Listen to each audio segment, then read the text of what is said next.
Hi అండి, అందరూ ఎలాగున్నారండి? ఈరోజు కోడిగుడ్డు ములక్కాడ కూర వండుతున్నానండి. 4 ములక్కాడలు, 4 ఉల్లిపాయలు, 4 పచ్చిమిరపకాయలు, 2 టమాటాలు తీసుకున్నానండి.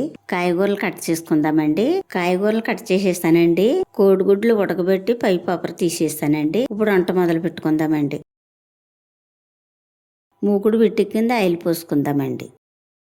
ఆయిల్ వెట్టెక్కింది, ఒక అర స్పూన్ పసుపు, ఒక అర స్పూన్ సాల్ట్ వేసుకుందామండి. ఇప్పుడు కోడిగుడ్లు వేగించుకుందామండి. కోడిగుడ్లు వేగినవి తీసి పక్కన పెట్టుకుందామండి.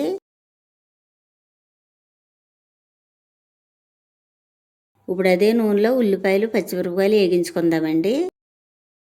ఒక 5 నిమిషాలు మగ్గనిద్దామండి.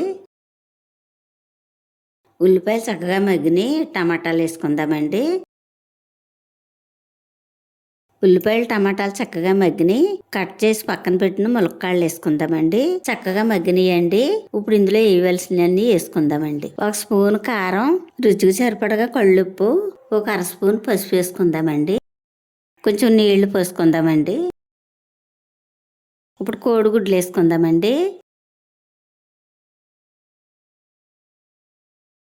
10 నిమిషాలు మగ్గనిద్దామండి. కూర చక్కగా మగ్గింది. ఇప్పుడు చింతపండు పులుపు వేసుకుందామండి. 10 నిమిషాలు మగ్గనిద్దామండి. ములక్కాయ కోడిగుడ్ల కూర రెడీ అయిపోయిందండి. ములక్కాయ కోడిగుడ్ల కూర మీలో ఎంతమందికి ఇష్టమో కామెంట్ చేయండి.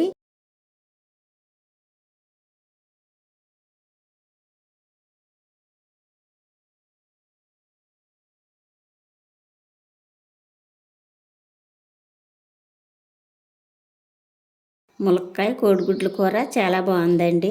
చాలా రుచిగా ఉందండి. మా వీడియో కనుక నచ్చితే లైక్ చేయండి.